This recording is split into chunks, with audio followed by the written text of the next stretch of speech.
Mr. Bezmenov was born in 1939 in a suburb of Moscow. He was the son of a high-ranking Soviet Army officer. He was educated in the elite schools inside the Soviet Union and became an expert in Indian culture and Indian languages.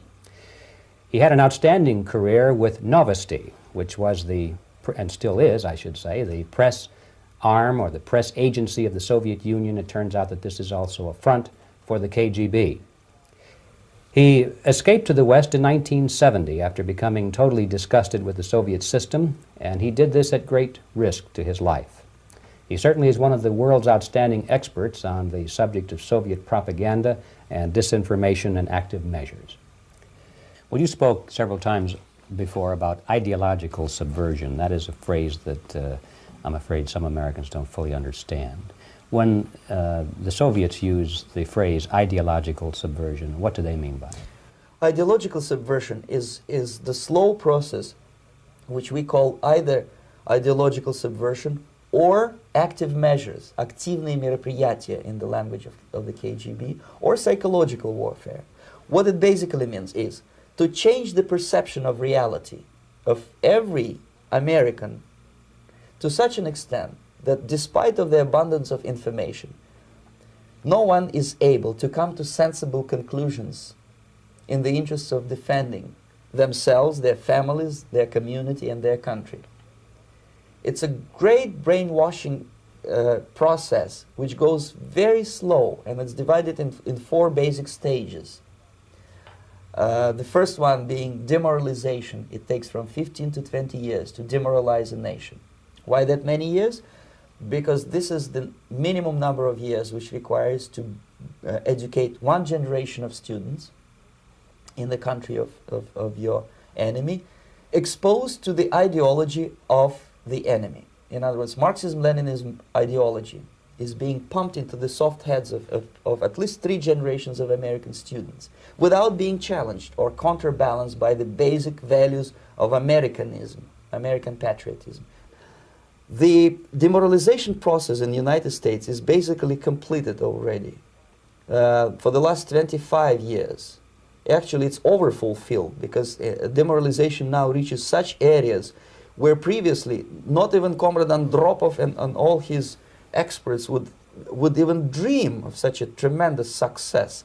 Most of it is done by Americans to Americans, thanks to lack of moral standards. As I mentioned before, exposure to true information does not matter anymore. A person who was demoralized is unable to assess true information. The facts tell nothing to him.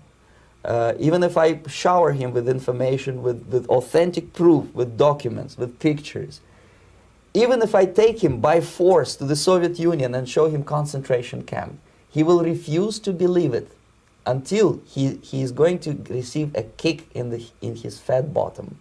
When a military boot crashes his balls, then he will understand, but not before that. That's the tragic of the situation of demoralization. The next stage is destabilization. This time, subverter does not care about your ideas and the patterns of your consumption. Whether you eat junk food and get fat and flabby, it doesn't matter anymore. This time, and it takes only from 2 to 5 years to destabilize a nation, what matters is essentials: economy, foreign relations, defense systems. And you can see it quite clearly that in some areas, in such sensitive areas as defense and economy, the influence of Marxist-Leninist ideas in the United States is absolutely fantastic. I could never believe it 14 years ago when I landed in this part of the world that the process will go that fast. The next stage, of course, is crisis. It may take only up to 6 weeks to bring a country to the verge of crisis. You can see it in Central America now. And after crisis, with a violent change of power, structure, and economy, you have so-called the period of normalization. It may last indefinitely. Normalization is a cynical expression borrowed from Soviet propaganda. When the Soviet tanks moved into Czechoslovakia in '68, Comrade Brezhnev said, "Now the situation in brotherly Czechoslovakia is normalized." This is what will happen in the United States if you allow all these schmucks to bring the country to crisis, to promise people all kind of goodies and the paradise on earth, to destabilize your economy, to eliminate the principle of free market competition, and to put a big brother government in Washington, D.C., with benevolent dictators like Walter Mondale, who will promise lots of things, never mind whether the promises are fulfillable or not. Your leftists in United States, all these professors and all these beautiful civil rights defenders, they are instrumental in the process of the subversion only to destabilize the nation. When their job is completed, they are not needed anymore. They know too much.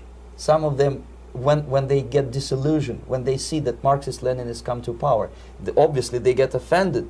They think that they will come to power. That will never happen, of course. They will be lined up against the wall and shot. But they may turn into the most bitter enemies of Marxist-Leninists when they come to power. And that's what happened in Nicaragua. You remember most of these former Marxist-Leninists were either put to prison or one of them split, and now he's working against Sandinistas. It happened in Grenada when Maurice Bishop was already a Marxist. He was executed by a new Marxist who was more Marxist than this Marxist.